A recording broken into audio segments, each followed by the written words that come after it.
Hi, my name is Megan, and this is Everything Lit.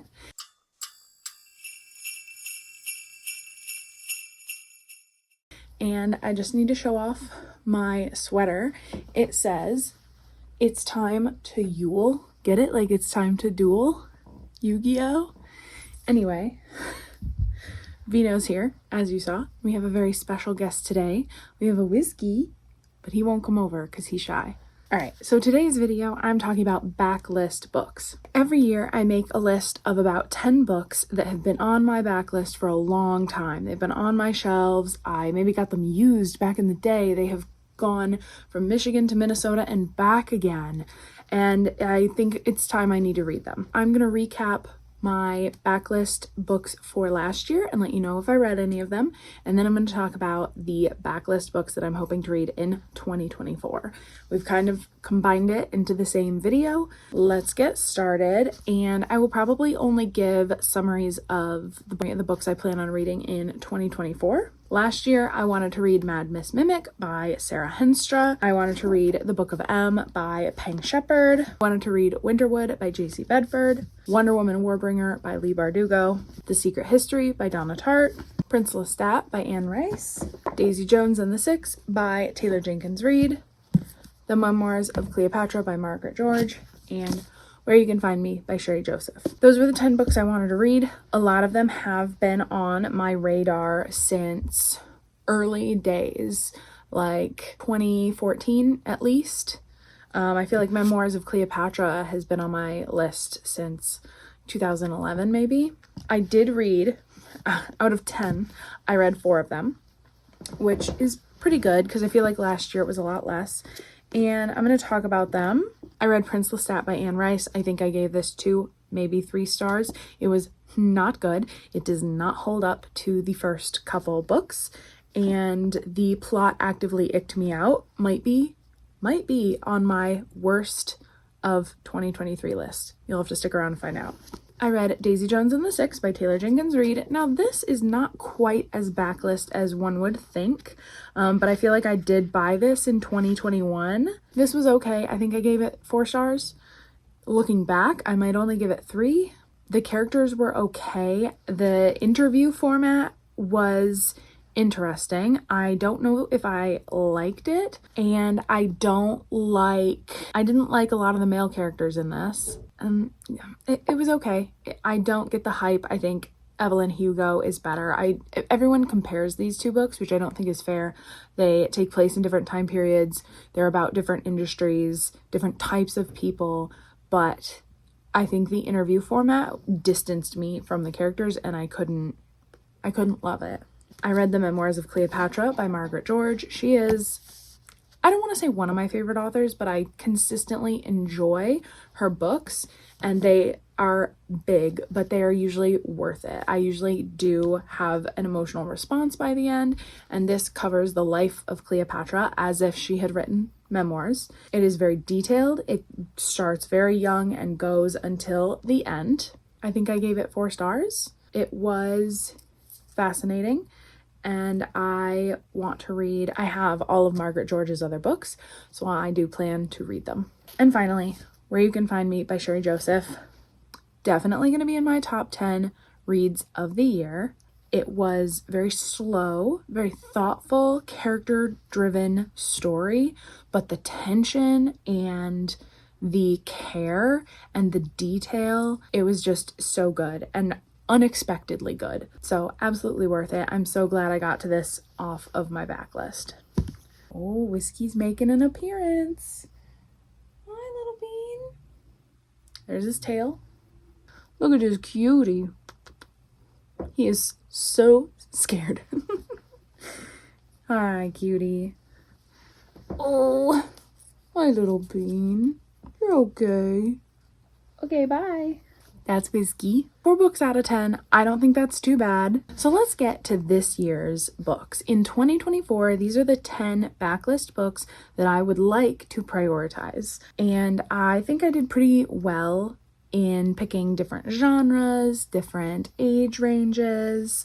And these are all books that have been on my list for a long time. And originally, when I made my list, I wrote a bunch of different books, and then I walked around my room and was like, What do I actually want to get to? And that's what we got. So first up, I have The City of Brass by S.A. Chakraborty. This is a finished trilogy. I feel like I've seen so much about it on YouTube, and this takes place in 18th century Cairo, Egypt. We've got whiskey. We've got, I think, genies or jinn, and we have magic, and I don't really want to know much more, but I've heard nothing but good things about this book and this whole series. I am really interested in their new book, The Adventures of Amina al-Sarafi, but I feel like I can't like buy that or read that without starting here because I own this already, you know? So this came out in 2018 and I definitely bought it then. So it has been on my TBR. Maybe I bought it in 2019, but it has been on my TBR for 5 years. Like for me, 2019 feels like yesterday, but it's not. I would like to read The Kiss Quotient by Helen Huang. This is another one from 2018. This is a romance and it's Pretty Woman, but gender swap it, kind of. We have our main female character who has Asperger's, and she hasn't really had a real relationship, so she hires a male escort to help her check off a list of things to learn, such as foreplay and sex stuff. This has been on my shelf for a long time, probably one of the first romances that I bought in terms of like this recent resurgence of like cutesy covers, steamy books. You know what I just realized? If you know how to count, you know that I didn't talk about a 10th book earlier, actually. The 12 Lives of Samuel Hawley by Hannah Tinty was actually on my list last year. I forgot to mention it, but I'm mentioning it now. So this is the one book that I am pulling from that list and putting on this year's list. And that is because this is another author who I saw read part of the book live at a conference. And that is where I learned about Where You Can Find Me as well.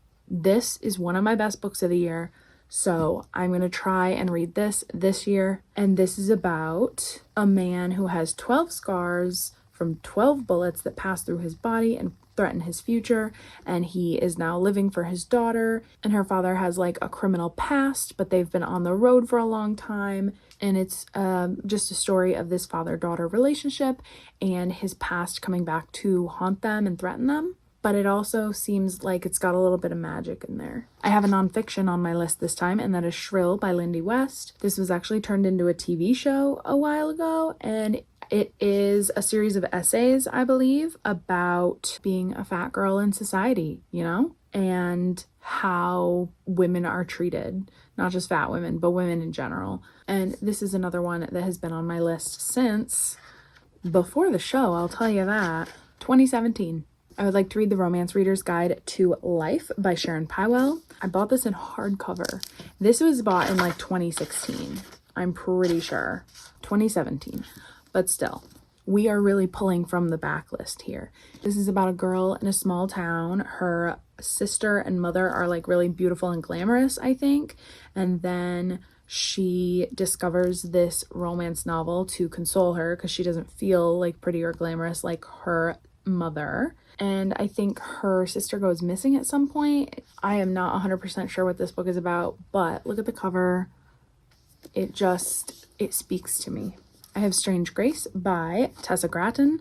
This is YA, and I picked this up because I found a list a while ago of like books with thruples or like polyamory. And so this is another 2018. So we're really pulling from like 2018, 2017 books. And this is about a small town. I believe that they like sacrifice people to the forest, or they have some sort of ritual they do to keep the town safe. And these 3 friends are trying to save each other, and then all 3 of them fall in love, ? I have This Darkness Mine by Mindy McGinnis.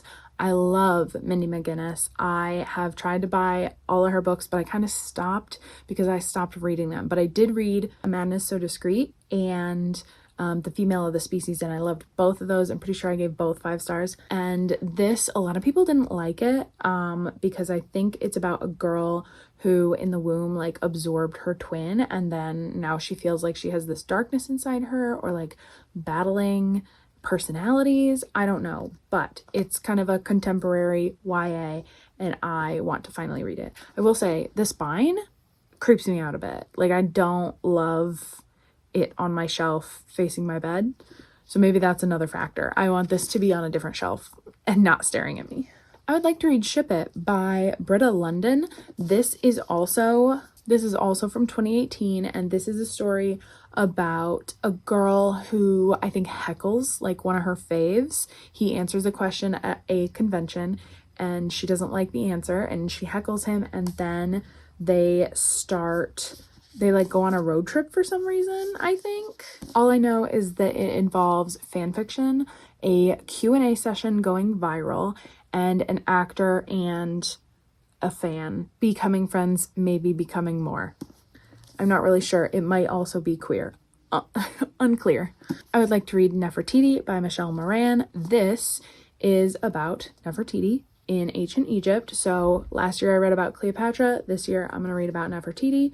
And this author has written several books that I'm interested in. I think I also own a like Charlotte and Emily Bronte book by Michelle Moran. And on the back it says she wrote a book called Cleopatra's Daughter. So if I like this, I've got other historical fiction things to go into.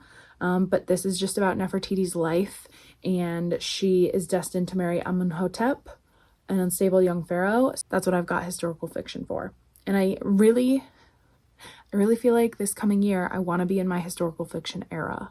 I want to learn while also having fun. And finally, a book that has been on my TBR since 2012, 2013, The Amazing Adventures of Cavalier and Clay by Michael Chabon. I found this back in the day. Oh my God, 10 years ago? Has this been on my shelf for 10 years? Oh no. Okay, well, I have to read this year. But I am sure I found this through searching like queer books, queer literature. I'm gonna go off on a side tangent here.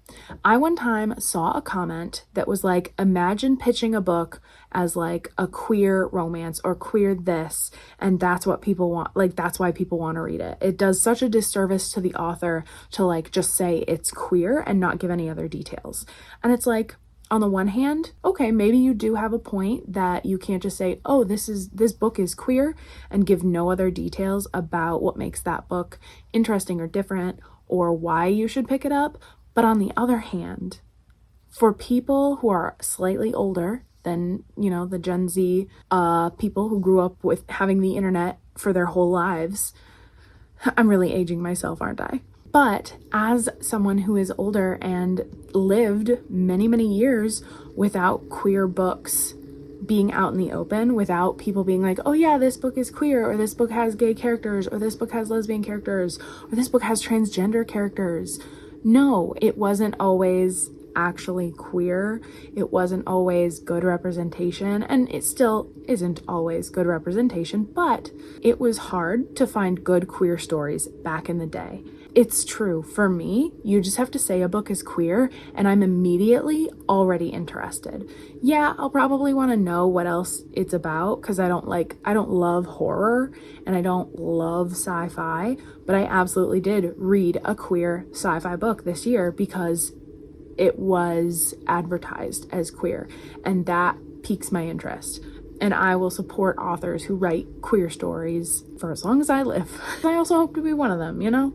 Most of my stories are not just all straight characters. So, tangent over.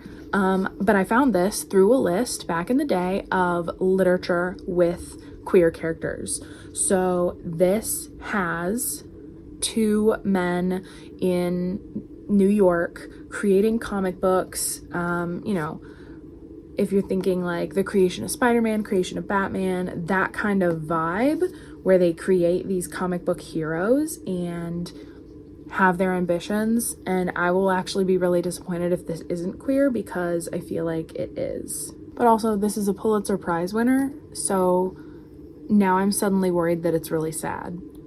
It is about queer characters in the 1940s. Have I made a tactical error? Anyway, I'm gonna read it because it's been on my TBR for 10 years. So those are my backlist priority books for 2024. Honestly, so I do this, and obviously I want to read all 10, but right now I'm gonna set the expectations low. I would like to read 5 of them. The goal is 10, but 5 would be pretty nice. Thank you for watching. If you like this video, you could click that like button. You could subscribe to me, but really, you can do whatever you want. And I'll see you tomorrow for the 2024 releases.